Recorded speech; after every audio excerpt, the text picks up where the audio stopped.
ఓం శ్రీ సూర్యదేవాయ నమః. అందరికీ నమస్కారం అండి. ఈ వీడియోలో రథసప్తమి రోజు సూర్యభగవానుడికి ఎంతో ప్రీతికరమైనటువంటి గోధుమల దీపం ఎలా పెట్టాలి, ఎప్పుడు పెట్టాలి, ఎక్కడ పెట్టాలి అనే విషయాలన్నీ కూడా ఈ వీడియో ద్వారా తెలుసుకుందాం. అందుకని వీడియోని ఎక్కడ కూడా స్కిప్ చేయకుండా చివరి వరకు చూడండి. సూర్య భగవానుడికి గోధుమలు అంటే చాలా ప్రీతికరం అండి. ఎందుకని అంటే సూర్య భగవానుడు నవగ్రహాలలో ఒక గ్రహం. అంటే నవగ్రహాలలో ఉండే రవిగ్రహమే మనకి సూర్య భగవానుడు. మన జాతకంలో ఏవైనా రవిగ్రహ దోషాలు ఉంటే మనం ముఖ్యంగా గోధుమలనే దానంగా ఇస్తాము. అలాగే సూర్య భగవానుడి అనుగ్రహం ఉంటే మనకి అనారోగ్య సమస్యలన్నీ కూడా తొలగి సంపూర్ణ ఆరోగ్యం కూడా చేకూరుతుందని అంటారు. కాబట్టి మన జాతకంలో ఏవైనా రవిగ్రహ దోషాలు ఉన్నా, లేదు అంటే మనం ఏదైనా అనారోగ్య సమస్యలతో బాధపడుతూ ఉన్నా గోధుమల దానాన్ని కానీ, లేదు అంటే ఇలా గోధుమలపై దీపారాధన కానీ చేయడం వల్ల మనకు ఉన్నటువంటి సమస్త గ్రహ దోషాలు ఇంకా అనారోగ్య సమస్యలు అన్ని కూడా తగ్గుముఖం పడతాయి. ఇంతటి శక్తివంతమైనటువంటి ఈ గోధుమల దీపారాధన మనం ఇంట్లో ఎక్కడ నిర్వహించుకోవాలి అని అంటే సూర్యకిరణాలు పడే చోట, అంటే ఆరు బయట మనం ఈ దీపారాధన అయితే చేయాలండి. అపార్ట్మెంట్ లో ఉన్నవారు మీరు బాల్కనీలో చేసుకోవచ్చండి, లేదు అంటే తులసికోట దగ్గర కానీ, మేడపైన కానీ ఎక్కడైనా సరే మీరు ఈ దీపారాధన అయితే నిర్వహించుకోవచ్చు. ఈ దీపారాధన ఎక్కడైతే చేయాలనుకుంటారో అక్కడ ముందుగా శుభ్రం చేసుకుని పసుపుతో అలికి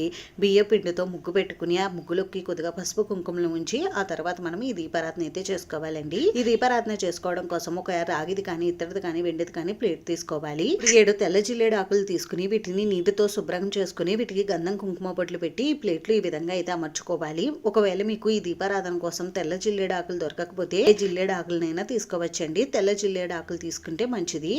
ఒకవేళ మీకు జిల్లేడు ఆకులే లభించకపోతే తమలపాకులు కూడా తీసుకోవచ్చు. 7 ఆకులు లభించలేని వారు 3 కానీ 5 కానీ ఆకులు పెట్టుకుని మీరు దీపారాధన అయితే చేయవచ్చండి. ఇలా ఈ ప్లేట్ లోకి ఆకుల్ని అమర్చుకున్న తర్వాత ఇప్పుడు 7 గుప్పిళ్ళు కానీ, 3 గుప్పిళ్ళు కానీ, 5 గుప్పిళ్ళు కానీ గోధుమలు అయితే తీసుకోవాలండి. ఈ గోధుమలు మనం 7 గుప్పిళ్ళు తీసుకుంటే మంచిది. ఎందుకంటే సూర్య భగవానుడికి 7 సంఖ్య అంటే చాలా ప్రీతికరం కదండి. అందుకని ఈ గోధుమలను 7 గుప్పిళ్ళు అయితే తీసుకోండి. మీకు ఏ విధంగా వీలు ఉంటే ఆ విధంగా గోధుమలు అయితే తీసుకోండి. ఆ తర్వాత ఈ గోధుమల్ని చదునుగా చేసుకుని ఇప్పుడు ఈ గోధుమల పైన కొద్దిగా పసుపు కుంకుమలు ఉంచి ఇప్పుడు 2 ప్రమిదలను అయితే తీసుకోవాలండి. మట్టి ప్రమిదలైనా తీసుకోవచ్చు, ఇత్తడివి తీసుకోవచ్చు, రాగివి తీసుకోవచ్చు అండి. ఏ ప్రమిదలైనా తీసుకోవచ్చు. అలాగే ఈ ప్రమిదలు కొత్తవే తీసుకోవాలని ఏమీ లేదండి. పాత ప్రమిదలు కూడా తీసుకోవచ్చు. శుభ్రం చేసిన ప్రమిదలు తీసుకుని వాటికి ఈ విధంగా పసుపు రాసి గంధం కుంకుమ బొట్లు పెట్టుకోవాలి. ఇలా మట్టి ప్రమిదలు అయితే 2 ప్రమిదలు తీసుకోండి. ఒకవేళ మీరు ఇత్తడి ప్రమిదలు కానీ, రాగి ప్రమిదలు కానీ, వెండి ప్రమిదలు కానీ తీసుకుంటే కింద ఇంకొక ఏదైనా ఆకును పరిచి మీరు ఈ ప్రమిదలను అయితే పెట్టుకోవచ్చు.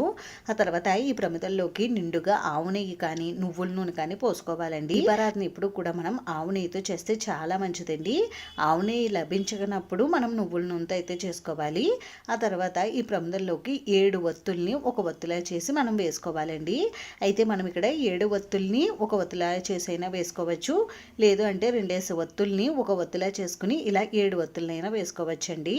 మీకు ఎలా వీలు అయితే వేసుకోండి. నేనైతే ఇక్కడ ఎరుపు రంగు ఒత్తులను తీసుకున్నానండి. స్వామివారికి ఎరుపు రంగు అంటే చాలా ప్రీతికరం కదా, అందుకని ఎరుపు రంగు ఒత్తులను అయితే తీసుకున్నాను. ఇప్పుడు ఈ దీపాన్ని ఎరుపు రంగు పుష్పాలతో అందంగా అలంకరించుకోండి. ఎరుపు రంగు పుష్పాలు లేకపోతే మీ దగ్గర ఏ పుష్పాలు ఉంటే వాటితోనే దీపాన్ని అందంగా అలంకరించుకోండి. మనం ఈ దీపారాధన చేయాలంటే ముందుగా గణపతికి పూజ నిర్వహించుకోవాలండి. గణపతికి పూజ నిర్వహించుకోవడానికి ముందుగా మనం నిత్య దీపారాధన అయితే చేసుకోవాలి. నిత్య దీపారాధన చేసుకుని దీపం దగ్గర 2 అక్షంతల పుష్పాలను సమర్పించి దీపానికి నమస్కారం చేసుకుని ఆ తర్వాత గణపతికి పూజ చేసుకుని ఆ తర్వాత మాత్రమే మనం ఈ గోధుమల దీపాన్ని అయితే వెలిగించుకోవాలండి. నేను ప్రతి వీడియోలో కూడా గణపతి పూజ చూపిస్తాను కాబట్టి అందుకని నేను ఈ వీడియోలో గణపతి పూజ మీకు చూపించడం లేదండి. గణపతి పూజ పూర్తయిన తర్వాత మనం ఈ దీపాన్ని ఏకహారతితో కానీ, అగరబత్తులతో కానీ వెలిగించుకోవాలి. దీపాన్ని వెలిగించిన తర్వాత ఈ దీపాన్ని మనం లక్ష్మీదేవి స్వరూపంగా భావిస్తాం కాబట్టి ఈ దీపానికి కొద్దిగా పసుపు, కుంకుమ, గంధం, అక్షింతలు, పువ్వులు సమర్పించి నమస్కారం చేసుకోవాలి. ఈ విధంగా మనం ఈ గోధుమల దీపారాధన అయితే చేయాలండి. గోధుమల దీపారాధన చేసిన తర్వాత సూర్య భగవానుడికి పూజ అయితే నిర్వహించుకోవాలి. ఈ గోధుమల దీపారాధన ఎప్పుడు చేయాలి అని అంటే ముఖ్యంగా రథసప్తమి రోజున ఈ గోధుమల దీపారాధన చేస్తే చాలా మంచిదండి.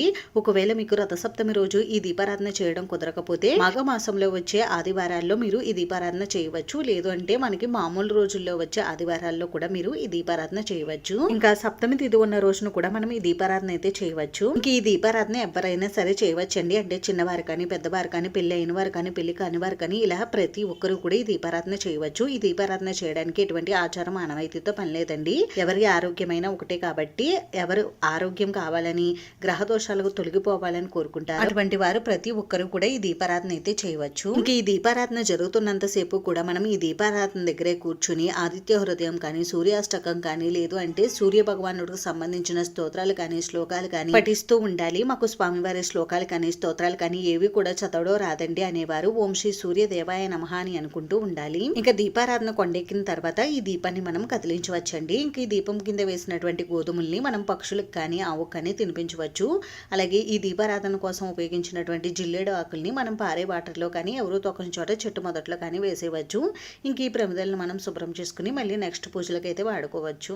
ఈ గోధుమ దీపారాధన చేయడం వల్ల మన ఇంట్లో ఉన్నటువంటి సమస్యలన్నీ కూడా, అంటే ఆర్థిక సమస్యలు కానీ, ఆరోగ్య సమస్యలు కానీ, ఇంకా గ్రహ దోషాలు, బాధలు అన్ని సమస్యలు కూడా క్లియర్ అవుతాయి. అంతేనండి, చూసారు కదా. ఈ వీడియోలో మీకు ఇంకా ఎక్కడైనా డౌట్స్ ఉంటే నాకు కామెంట్ చేయండి, రిప్లై అయితే తప్పకుండా ఇస్తాను. ఈ వీడియో మీకు నచ్చితే ప్లీజ్ లైక్ చేసి, షేర్ చేసి, సబ్స్క్రైబ్ చేసుకోండి.